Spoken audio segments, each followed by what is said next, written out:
Joining me on today's podcast is online fitness coach James Middleton.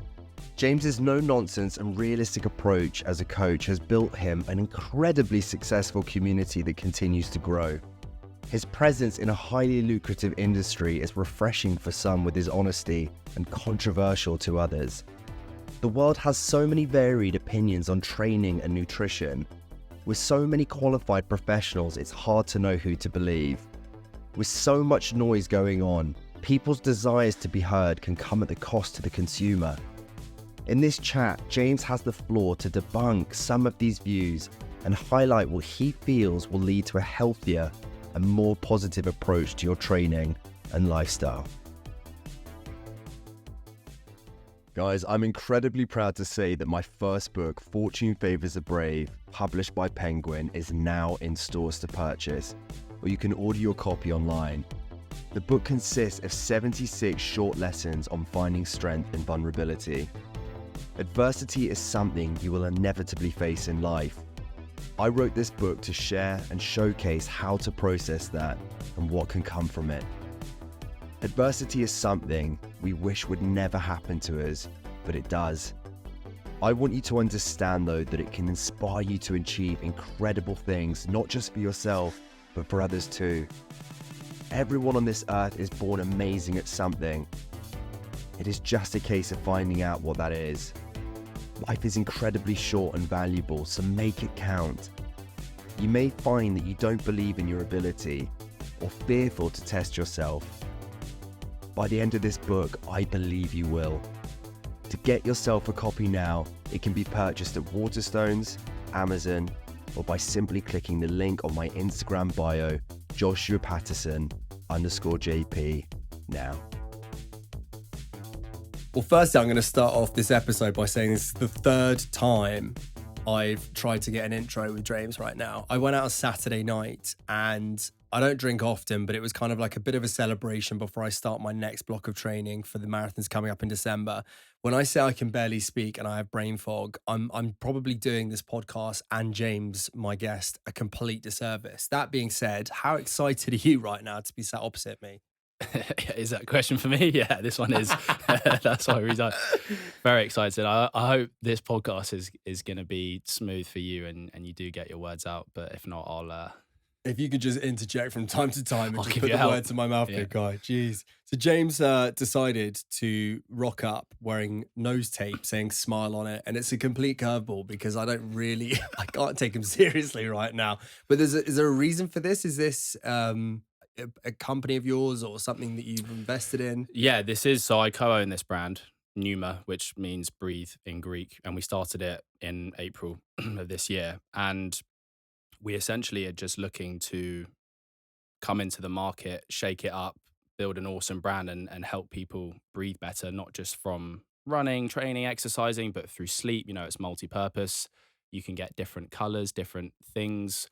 On the nose, I decided to wear the smile one today because often you look a bit grumpy and also, you know, people in London, I think, generally could do with smiling more. So Have they smiled? yeah, I had 3 people on my way here look at me and going, "Oh, I smile because of you." So there you go.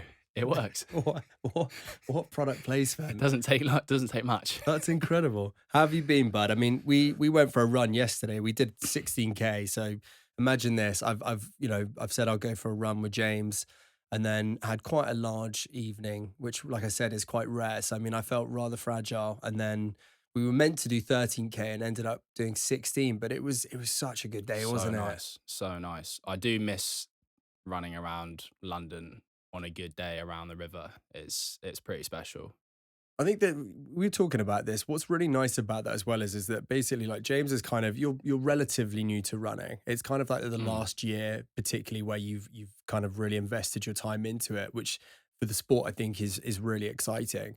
And actually, you have that realization where when you have those days where the distance might be longer than most, actually just sharing that with someone and maybe just bringing the pace of the run down, just having that like fluidity of conversation throughout it, it just feels so effortless.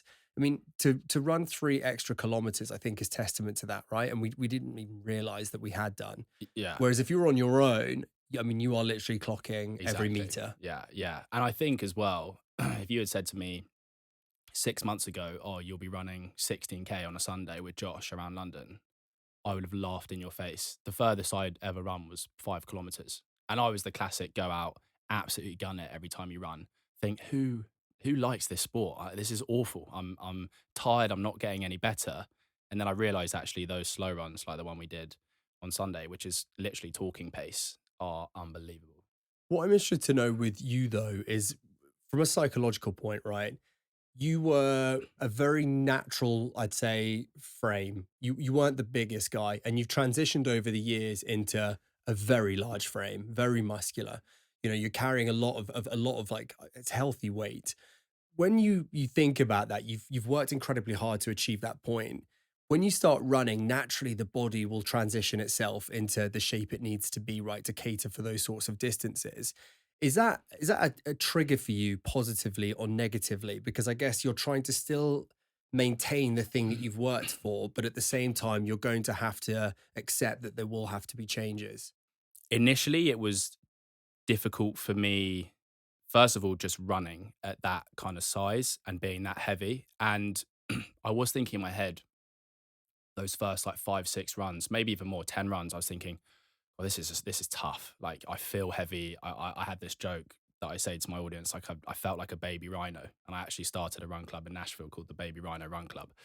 That is genuinely how I felt for quite a long time, and I thought in my head, what point is there going to be this kind of like switch where I actually feel like a runner, like I feel lighter, I feel more powerful when it's not so much of an effort, and just naturally through the training that I was doing with my runs, that point came. I couldn't put like a finger on it when it exactly was, but I then started to go out and think, wow, like this feels good now. I genuinely feel comfortable. But at the same time, of course, I lost a bit of size because size is useless for running. But then with my strength training, I very much wanted to keep my strength. So had a program to do that. And I think I've kind of, as best as possible, tried to keep strength because I don't want to lose that. I still want to squat heavy, bench press, but I want to run fast. And I genuinely believe you can do both. And that's kind of my goal. You know, I've got a half marathon coming up, my first ever, you know, I was going to say professional race, my first like competitive race. And I want to get a really good time in that, but still be able to go into the gym and lift heavy. And you can, it just takes time with anything. Yeah, I mean, he has, I'd say, very much been the pioneer for that within the sport is probably Nick Bear, right? Exactly. You know, that hybrid approach of what he does, he's so versatile with his training and he is a very, very large frame. And, you know, it's done the sport absolute wonders because too many people, I think, have prevented themselves from being invested or remotely excited by the sport because I guess it was just so one dimensional. People just purely focused on the marathon distance and didn't realize how actually versatile it is. And so when individuals like yourself come into the sport as well, you know, it's only going to have a positive effect.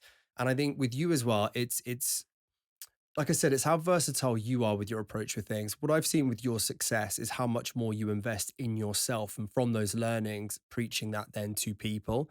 There are so many different things that you've incorporated within your diet, your recovery, which is so beneficial to people. And it's great that you're so vocal about that too, because I think there are so many learnings to be had.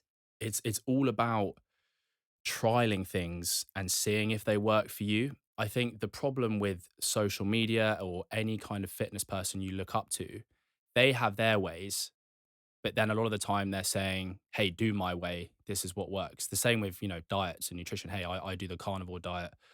I do the vegan diet. And then they ram it down people's throats because they're like, look at the shape that I'm in. Look how happy I am. But it's not necessarily like that. I think that more people should just try things and see if that works for them. And if it doesn't, you pivot and you try something else, whether it's training, whether it's diet, recovery, whatever it may be. Everyone has something that's going to fit their own lifestyle. And I think, and I'm sure we'll come and talk about this, it does become hard because if you're following people who you look up to online or, you know, these figures who are doing all these amazing things, you think, well, in order for me to get from A to B, I have to do what they're doing because that's what they did. But it's not. It's about discovering what's right for you. And I think for myself, I've just done that. I've just dipped my toes in lots of different things and then just doubled down on the things that work for me and what works for me and what might not work for you and vice versa. What was it that inspired you to get into running? As a kind of former athlete, like former rugby player, obviously running was a big part of that. Not long distance, you know, the furthest I ran was 40 meters before I got caught and or just ran out of gas. I think it was when I went to America and I kind of beefed up a lot in America. Naturally, it's quite easier to do there because just the food's insane. It's so calorific, and I wasn't really in tune so much with the right kinds of foods to be eating over there because you have to navigate the food system a lot more there, I think, than here. So I just beefed up a lot, and I thought, cool, I can squat this, I can bench this. I'm strong, I'm big, but I'm like, but like for what? I'm like, this isn't translatable into anything. And then I kind of thought I got bored, to be honest, of just lifting weights in the gym. I thought I want to like escape and do something a little bit more that's very much out of my comfort zone. For years, I would say to you, I'm not a runner. I'm terrible at running, and that's never going to be me. So I just decided, you know what, I'm going to change that narrative in my head and just step into that zone and do that. And as with anything, I just started off gradually. I have to admit, I did have a plan to follow, which, as you know, massively helps with the runner app and stuff. That was a game changer, and just bought my time with it because then I thought, what's the point of being big and strong if you can't run? And we were literally made to run. We were made to move like that. And then I slowly fell in love with it. I just liked being outside. I liked running without headphones and just being with my thoughts and kind of translating all this like mass I had into actually being able to move it. So that's kind of where it started. How much has running impacted your life in terms of, I guess it triggered you? You made a really interesting point there about, I guess, the realization of how useless some of that weight actually is, and I guess how more productive the frame you have is too. And I think it's about relatability, right? It's one thing to try and inspire a lot of people to gain an awful lot of mass, but what's the end goal? Like, Mm. what do you genuinely achieve from that other than feeling good when you probably put clothes on or when you're looking at yourself in the mirror, right? Right. People out there do, again, in America, the bodybuilding culture is insane. Like, you go to a gym and you've got these 22-year-olds on gear who are absolutely ginormous, just getting huge. Good for them. Not the gear part, but good for them. Get big and strong if that's your kind of vice. It's better those guys are in the gym lifting weights than out on the streets taking drugs. Cool. Like, do your thing. But in my mind, I just thought, I'm very much a believer in like push your body to its boundaries, to its limits, and treat it like a temple because our bodies are incredible what they can do when you utilize them to the best of their ability, and they're the ultimate adaptation machine. So I thought, well, there's kind of like a wasted, like I felt there was something like wasted in me that I wasn't utilizing. And I'm like, I know my body can run. I know it can be a machine that runs and a machine that lifts. I want to tap into that running machine. And it was just awesome seeing how the body then adapted, how, my heart rate started getting lower and doing all these little things that basically made the journey interesting. And as soon as you start seeing progress, that's where the happiness comes. I generally believe that in any kind of facet in life, business, whatever. As soon as you start making progress, that's when the enjoyment comes. Initially, I won't lie, the first 3 months of running, terrible, hated it. Just every time my alarm went off to run, I was like, why, who does this? This is awful. And then it just one day, I remember just going on a run, feeling like fantastic, light on my feet, breathing good. I thought, okay, now I get it. This is that runner's high. Can you notice like a physical difference to yourself? Like what substantial change have you seen? I think I've just gotten leaner. I think, everything was maybe like puffy, and whilst I felt strong and good, I think naturally you just shred up because your body just gets rid of stuff it doesn't need for that kind of thing. What weight are you at now? I think I'm around, I was going to give it to you in pounds, 215 pounds. I think that's like 98 kg or something, 97 kg. So I was like 105, maybe 110, like before I started running. And I've sort of tried to keep as much of that as possible, but naturally you lose it. But I'm getting married next weekend and I've bought an expensive tux and I went in and got that fitted. And previously my arms were like swollen and big and it just made fitting into clothes uncomfortable as well. So in my mind, I'm also like, what's the point in having massive arms? There isn't. It's been so interesting kind of seeing your journey unfold, bud. Because I mean, many years ago, so we trained at the same gym and still do when he comes back from America, Nashville. And you were just this young individual who was just trying to navigate, I guess, through this fitness industry and just kind of seeing you and I guess your career evolve into what it is now. It's just so impressive. And I think the good thing about you is that you travel. I think you expose yourself to a lot of different people, a lot of different realities and different forms of challenge or challenges, sorry. And I think that's what makes you the coach that you are. Now, it was kind of interesting when I was thinking about writing like your intro for people that would be intrigued by this episode. And you're kind of one of those individuals in this space who is very expressive, very honest in their opinion, but I guess to some would be controversial. But that's just because you're sharing your view on these things. There are going to be so many people that listen to this episode and multiple episodes, right? Where they're just trying to learn things. But I guess the problem in this space now is there's so much misguidance and probably a lack of trust in like what to believe in anymore because there are so many views and controversial views out there. Ultimately, we all learn from a similar book, but then we kind of tailor that, I guess, to our own personal approach.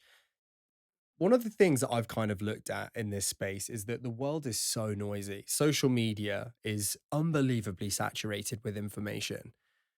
Do you think there are people out there that will genuinely create a piece of content that leads people to believe that that's for their best interest, when in reality, the person is purely just doing that in order to create something that will go viral? Naturally, yes. I mean, you see that everywhere, but it's a really tricky one because you've got people who genuinely, let's call them experts, genuinely believe in what they're talking about. And to be honest, with a lot of these topics, you can find the science to back up what you're saying most of the time. There's different pockets of science everywhere to feed your narrative. The issue that we have is that people select a narrative, let's say, as an example, the carnivore diet, right? And they go, okay, so the carnivore diet is something that I really like and it appeals to me. And I'm going to go down this route and I'm going to, eat only animal products. And then I'm going to talk about it and I'm going to tell everyone that this is the way you should live because it's working for me. Because look, I've got an 8 pack and I'm stacked and this is the healthy diet, right? And you can find evidence everywhere that suggests an animal-based diet is fantastic. But the problem with that is a bit like, with politics these days and the divide that you see in a lot of places, when people start following this one narrative, they only then get fed more information on that narrative and they're just fully shut off to everything else and all the other possibilities. And then they join this kind of cult and they see all these other people who are under this carnivore diet cult. And then suddenly anyone who comes in and says, mate, you should probably eat some vegetables as well because they're pretty good for you. You're like, nope, nope, that's not what the science says. The science says this. But then that doesn't mean that the carnivore diet's wrong, but it's just this like narrow mindedness. And you just get down this channel. And that's how these guys then make a massive name for themselves, build a massive audience. They build that cult following. And then they go, hey guys, we've actually got some supplements as well that we're going to sell you. And I've actually written a book about the carnivore diet and this and this and this. And then they make a shitload of cash and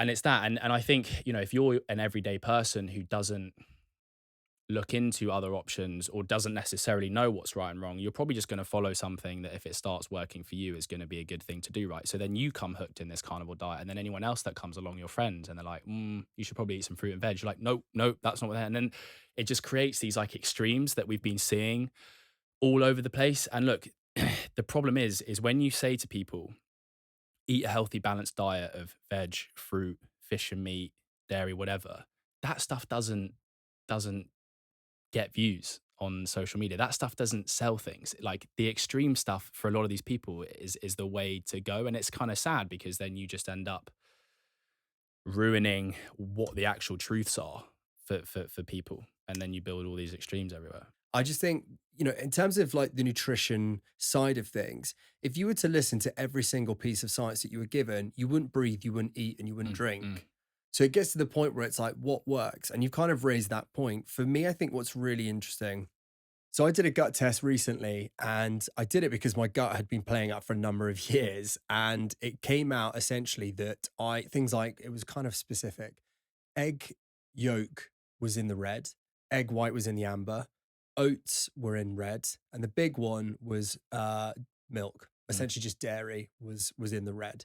So what I started to do post test was consume these products and see what would flare it up. And actually, Some might say it's a placebo, but the reality is it was genuinely flaring up. Started to eradicate certain things from my diet, gut was getting a lot better.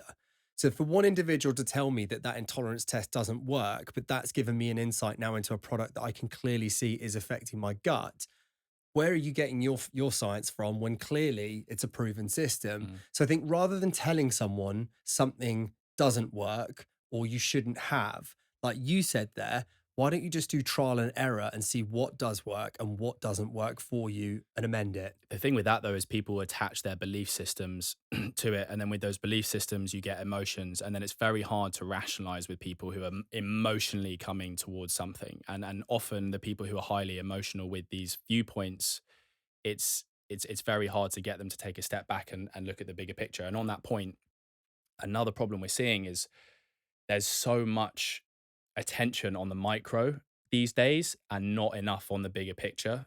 For the majority of people, let's say, for example, you're a woman going through menopause, focusing on what type of magnesium supplement you should be taking and and all this little stuff, like that's the micro. And that stuff can just do your head in. And it of course has an impact, but stepping back and looking at things like sleep, stress levels, sunlight, those are the things that you should be looking at if you're going through menopause, and what kind of weight training you're doing, not what magnesium supplement you need to be taking and this and that and all these little things, because that's what confuses people. And then people spend so long focusing on those little things that they forget about the major players.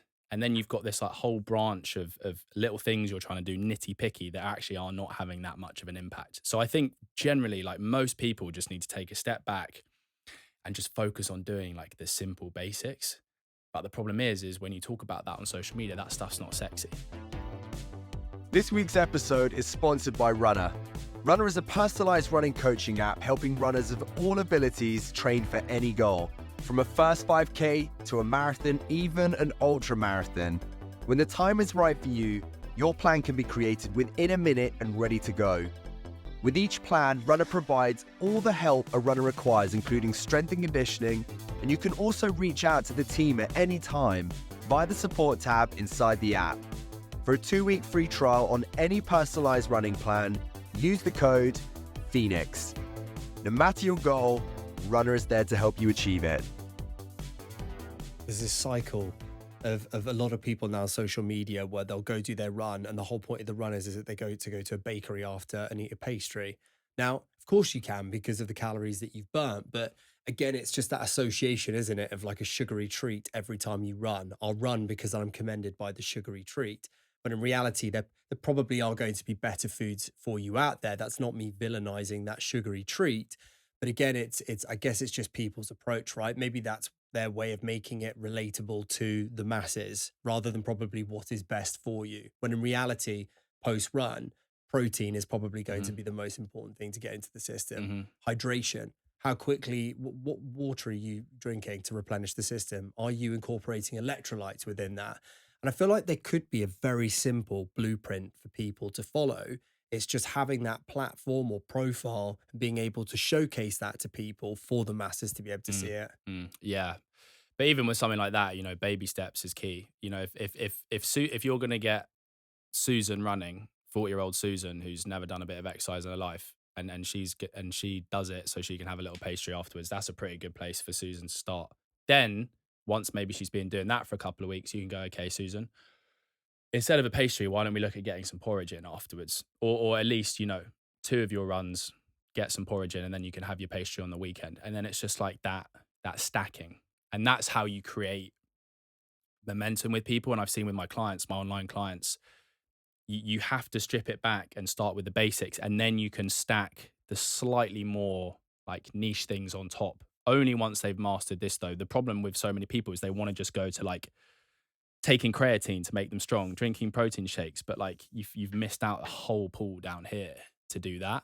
And again, it's because like that stuff is what gets talked about on social media. Like every influencer these days is like creatine. This is why it's good for you. I'm like, yeah, but creatine is probably doing like 3%, of what people need to do. But it's just an easy thing. It's just clickbaity, and most people are selling supplements of some kind because they're with My Protein or some sort of brand. Then they're trying to flog creatine. Probably the £1 million question for someone like yourself to answer. What have you found has been the most engaging content for you to create that's been informative? Because I think that's probably the hardest knack, isn't it? Is that when you don't really have a formula that necessarily works, you're probably trying to replicate a lot of key figures out there. Eddie Abu, for instance, um, is quite a prominent figure now, isn't he, within this space? And he definitely has a distinctive view on things and articulates himself in a certain way, very much has a cult following. That's certainly going to work for someone, but isn't necessarily going to work for somebody else based on maybe his view on things and how he approached it. He's very much coming from a bodybuilding background. In terms of how versatile he is with his sport, I don't think he does much more than the gym, from what I know. So in terms of giving advice to people, c- does that restrict you in terms of what view you can have on things? Because I think if you are, and this isn't me saying Eddie is, but hypothetically, if someone is very much one dimensional, but you're essentially advising them, do you have to be very specific about what you're advising them on, saying this is the life that I live, this is what I consume, that's the benefits you get from it? Because if you have hypothetically then a runner approaching that viewpoint when really it's maybe more tailored towards a bodybuilding lifestyle, that then becomes detrimental to the runner if they're not really doing the Mm. research. I think with someone like him, he is an extremist, and that's how he built his cult following. And some of the stuff he says, I can kind of get on board with. But I think it's more, I mean, his stuff could be applicable to everyone. And I think he's done some good in the sense that he's basically telling everyone to eat single ingredient foods, which is great. We know we should be doing that. But I disagree. And there's a load of people who, remember that whole supermarket thing with just every other person in the supermarket just saying, don't eat this because it's got this, and this and that. And I had a series called Supermarket Swaps when I went to the US, because I went there, I arrived, I was buying the same food that I was buying here. And after a couple of months, I was swollen, I was inflamed, I was putting on weight. I was like, what's going on? And then I started delving into the fact that in America, there are 15, 20 ingredients in sourdough bread, and the bread's not even sourdough, it's just marketing. So then you have to spend a lot of time looking through ingredients and picking out stuff. Hit 71%, 71% of food now in American supermarkets, grocery stores, is ultra processed. So you do have to navigate that. So I started this series, Supermarket Swaps. Look, this is a better option than this about. I tried not to demonize anything, because the thing with guys like Eddie is they demonize so much. And while some of the stuff they're saying is true, it just creates this like terrible relationship with food. You don't, and I went down this crunchy route of like walking into a grocery store and only picking out single ingredient foods and never buying anything which had seed oils in it and all this kind of stuff. And it drove me insane. It's all I could think about. And I'm like, that's not a way to live your life. And often the poison is in the dosage. Of course you can eat seed oils. Of course you can eat uh, corn syrup. Of course you can eat this. As long as it's not a large part of your diet, you will be absolutely fine. But these guys come in and say, don't touch it, put it in the bin. His thing of like, this is fucking shit, that kind of stuff. But it's because it was creating like hype around it. And I'm sure it's put some people on the right path. But to me, it's just too extreme. And I think we just need to come back to this more like middle line. I think often you always have these two extremes, these two sides of everything. The answer is very much most of the time down the middle, and having a bit of this and a bit of this. And you don't want kids growing up walking into supermarkets thinking they can't touch this because it's got this in. Like, it's just not a way to live. So there's an app actually I was introduced to recently, which has been an absolute game changer for me. It's called Yuka.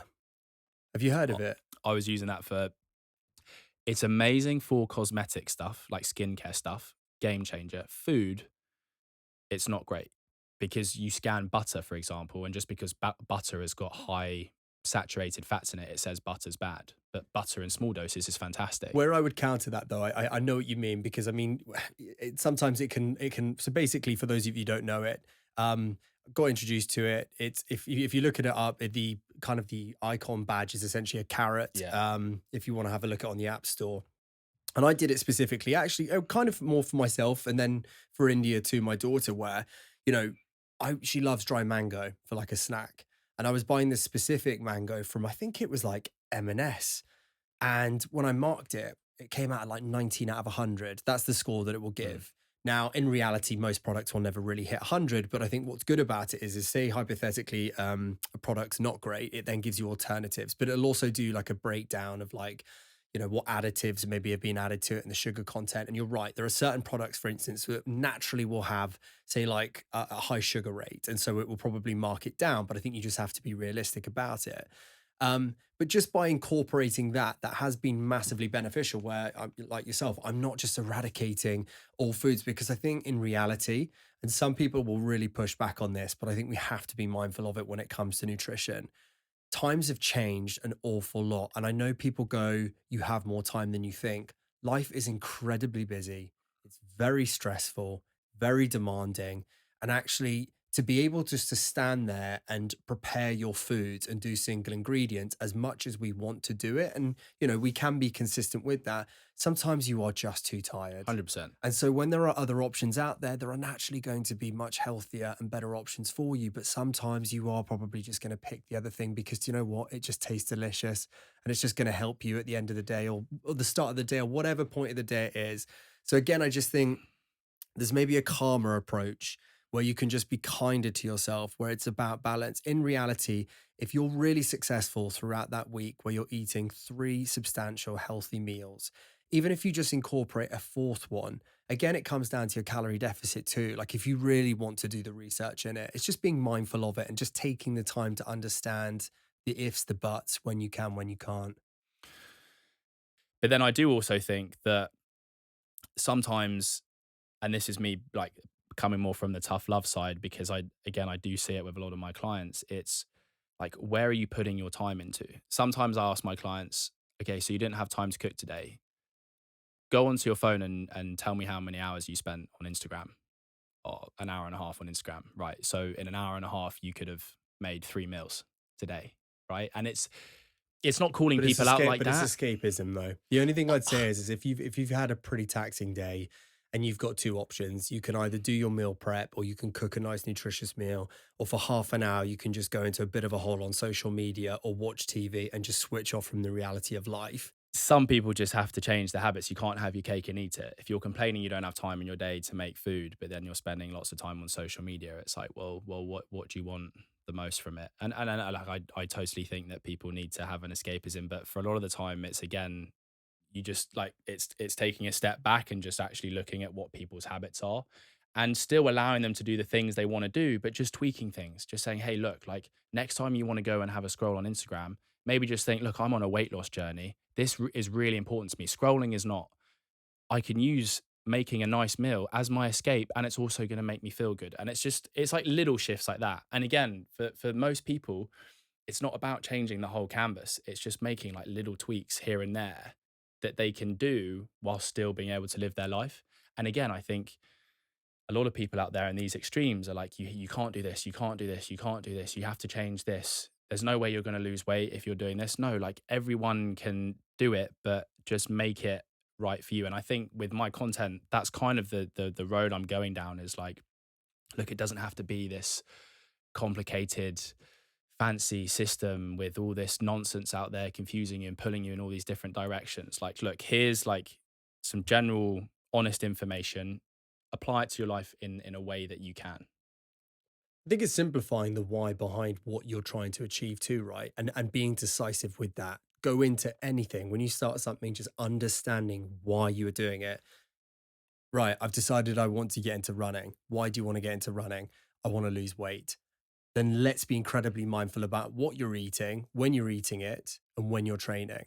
Whereas if you come into running and you go, I really want to focus on the performance side of things. I'm not really fussed about. I'm very content with the body shape I have, but I would love to run this much faster. Okay, well, we probably still need to take your nutrition into account, because in reality, we've touched on your frame there. If we were to just lose maybe a little bit of excess here and there, is that going to help the performance? Yeah, in reality, it probably is. But again, I think it's just finely tuning that. I think it's when you're trying to cross wires where I've heard people go, "Oh man, I'm trying to bulk and I'm doing a lot of bodybuilding, but I'm also running and I really want to run like the fastest 5K I've ever done." And I'm like, I'm not going to tell you can't do that, because you could be the first person that could go out and achieve that. And there are definitely people out there that are just exceptional and they probably will. In reality, for the masses, you are putting a lot of pressure on yourself there, and they're kind of countering one another. Yeah, pick one. Just try pick one. Go out there. If you focus on the bodybuilding element or the aesthetic, accomplish that. And then when you're ready to finish that challenge, you go on to the next one, which is running. Focus on that. Like when clients come on board with us, I always say, what are the three main things that you want to focus on? Usually, I want to lose weight, I want to feel more confident, I want to get stronger. And you think, okay, right, well, if weight loss is the number one, we are going to focus solely on that to begin with. Yes, you're going to be weight training, but it's pretty hard to build muscle when you're in a calorie deficit, and that's not your main goal, but it's good for you. Weight loss, okay. Nutrition, this is key for you. Number of steps you're doing, sleep. Boom. Those three things within that bracket. And you just kind of strip everything down and say, here you go. Start with this. The problem these days is people get bored. People want quick fixes. People's, instant gratification. They're like, oh, I'm not losing weight. It's been 2 weeks. I'm like, exactly. It's been 2 weeks. Just chill out. 6 months later, if you haven't lost weight, then come to me, because then there's a real issue and we've messed up on our side. But just be patient with things. I would also say on your point, if you're trying to lose weight, I wouldn't run, because running is terrible for weight loss for most people, because it gives them a massive appetite afterwards, and then people tend to overeat. That's just from the experience that I've had. For your everyday person, That'd be interesting. Do you know what? I think when people listen to this episode, like, comment that when we do the post. Like, I'd love to hear people's view on that for Yeah. sure. Like, whether they feel that they have lost weight, it has been beneficial. Certainly with men, if somebody comes to me and they go, dude, I'm really trying to lean up right now. I'm like, do you know what? If you can incorporate maybe a 5K plan, maximum 10K with your weight training. For me personally, the shape that I've achieved in the transition has been some of the best I've ever had. But again, that I think that's just because I found the formula that has worked for me. Whereas I think you're right. If you maybe increase the distance too much, it's going to become counterproductive. In terms of nutrition, I think if you can be disciplined with what you're eating, I think it is achievable. But you're right. In reality, if most people then are immediately straight after eating pan of chocolats or pan of raisins or cinnamon rolls or whatever it is, then I don't know. well, it's not. Yeah, it's It not. becomes it's confusing. I guess it's not. It's not so much necessarily like that. Like specifically, I just think running, and it's all around intensity levels. If you're going out and you're running pretty hard and fairly far based on the average person, so let's even call that 5K, your appetite does increase, because you're putting your body through a lot, and the whole point of being on a weight loss journey is you kind of want to keep any cardio you're doing, if it's going to be often at a low intensity, because then you're just not going to drive hunger levels, and most people who are on weight loss journeys have issues with overeating anyway. So if you're then getting them to do something that's going to cause them to be very hungry, more often than not, they'll think, gosh, I'm hungry. I've done a really long run. I can eat a lot, but it's literally their body telling them, I need the fuel. I need the fuel. And because they don't have those good habits in place of what to eat yet, they'll eat anything. Further down the line, sure, if you've then got those good nutrition habits in place and you understand the proper fueling, then we can put some running in there. But you need to understand the nutrition point first. And that's this whole thing of like, you just don't want to put the cart before the horse. Like, the horse has to move first before you look into that. But that's where it's all just like, it's literally like a puzzle for people, and just trying to match things up and get people to understand that. I saw this. I thought it was a fantastic piece of artwork where it was like what we're led to believe a pharmacy looks like, what a pharmacy in reality should be and is. And it was essentially your stereotypical pharmacy building full of pharmaceutical drugs. And then the comparison of actually what a pharmacy was just a fresh fruit and veg store. We're just shying away from all Mhm. these natural Yeah. resources And- that we have and you because can- there's a lack of education when it comes to something like that. Somebody made a point about the painkiller being like, it's one of the biggest cons out there. The fact that when we're in pain, we're taking something to numb us from that pain. It doesn't actually cure the pain that we have. Mhm. And you go round in that Yeah, cycle. it's like a bandage, isn't it? You're just putting a plaster over the top. So few people realize that nutrition alone can cure so much, not everything, but so much.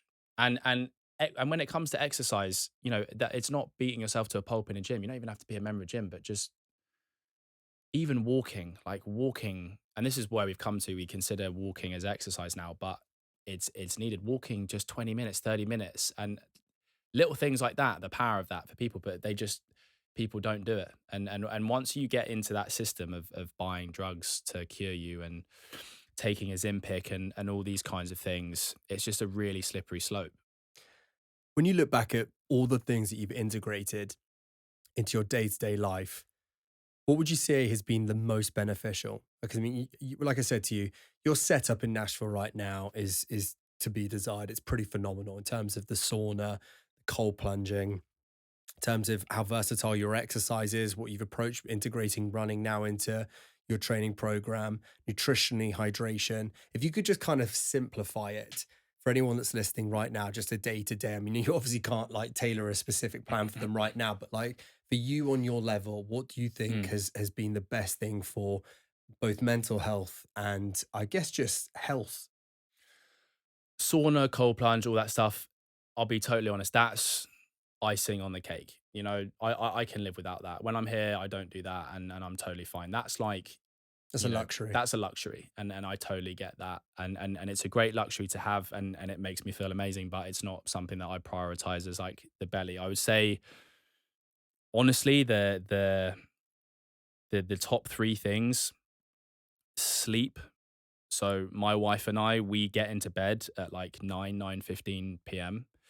We, for half an hour, will watch something like a Netflix series. It's just our little like time together, even if we're not talking, just being next to each other and just having that chill time and unwinding and genuinely getting to bed early and waking up early, like getting up at 5:36 has been one of the best things it's ever done, and just consistently getting 7, 8 hours sleep where I can. Obviously, I'm a guy who's married with no kids. That's probably going to change when we have kids, right? Massively. But whilst I can prioritize that, that's been fundamental. And then nutritionally, cooking 95% of my meals at home. Again, I have the luxury that I don't have kids to feed. I know that, but really just focusing on buying the basics and just good healthy food. It's insane how when you eat like that. And look, I still have, my wife and I have a sweet treat every night after dinner. We always have a little bit of ice cream or a little bit of chocolate just to kind of keep you sane. But just basic food has been a game changer for me. And you can still make basic food taste good. And we spend every dinner, whether my wife cooks or I cook, that's like an hour of us time as well, where we're just chatting, cooking, no phones, nothing. And then the third is some kind of movement, whether it's lifting weights for 45 minutes. I've also realized that, you can do a 45-minute session or a half an hour session and still get some pretty good work done in that.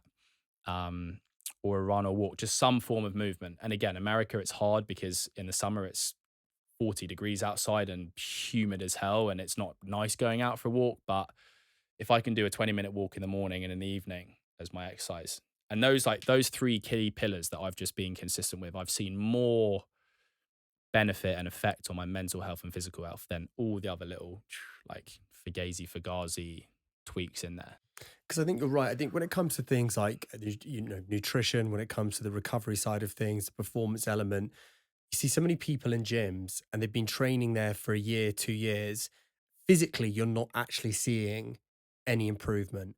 When you're in the sauna and you see people coming into it and they're sat there for 3 minutes and they go out, you're not actually benefiting from that. When they're doing a cold plunge, they're not necessarily doing it at the right temperature. And so it's one of those things where you're kind of burdening yourself with all this excess when really you're not gaining much from it. Again, it is a placebo effect. Psychologically, you're like, I've nailed it today. I've had 3 square healthy meals. But realistically, if you're looking at how much you're burning that day, if you're not then replenishing that, what do you gain from it? If you're Mhm. going into the sauna or the cold plunges and you're not sufficiently actually getting the recovery you need from that, what's the point of doing that? When you amount all the time that you've invested into these things, it's a bit of a waste of time. So I think it's just finely tuning and understanding what it is specifically you actually need on a day-to-day Mhm. basis for it to be worthwhile, right? Yeah, and it's annoying because like people, I feel like an idiot saying this all the time, but like the basic stuff works. People need to spend more time on doing the basics and not overcomplicating it. Yeah, and not thinking they need to, take a 20-minute detour to sit in the sauna for 5 minutes and stuff. Like, yes, the sauna's good for you, but they would be just far better off putting that time into other things. Wearing a nose tape in a podcast episode. Mate, I'm breathing phenomenally. Nasal breathing only. Oh, mate, it's been such a pleasure like having you on here. And it's an episode that I've been really looking forward to doing for some time, because I do think we'll have another conversation, but I think for me today, specifically with you, just this topic of conversation is just such a valuable one for so many people out there right now. And like I said, I just think with how invested you are in this space and how versatile you actually are, I think from your learnings, there's an awful lot that people can now invest into their own lives and approach things maybe slightly differently. And I'd like to think in a non-controversial way. It's great to have a platform like this where you can have the floor and express yourself. And I hope people will connect with it on that level. And it'll be really interesting to see off this episode if someone integrates this into their life, what results that they can gain from it. And I think I'll finish off by saying, I think more people in positions like myself, yourself, who have platforms and voices, there needs to be more like uplifting and empowerment put onto like the everyday people who are following us and watching us. Most people just need to be told, like, you can achieve this. It's actually much more simple than you think. There's no magic formula. And if you start by doing 1, 2, and 3 on a daily basis, you will see results. And like the reaction that I get from people and comments and DMs is just like there's too many people out there who are belittling people, who are doing extremes, who are making people feel bad about their own lifestyle choices and stuff. Like, we need more of the kind of the empathy route. And I do believe in tough love to an extent. And, some of it has to be a little bit like, right, get rid of the excuses and actually just sort your act out. But most people just want to be told that they can do it and then showed how actually quite simple it is, because it is. The reality for most people it is. And the reality for most people in their positions is they need something to just get the ball rolling. As soon as they roll that ball, they're like, wow, God, it actually is pretty simple to get back to where I was before I'd had all these bad habits or gotten into myself down this hole. And everyone can get out of any hole that they're in, physically, mentally, whatever it is. It's just, it's kind of making it accessible for people. And I think more people in our position need to do that for others and kind of bring people up rather than, trying to put people down. Yeah, I completely second that. I think you couldn't have said that any better.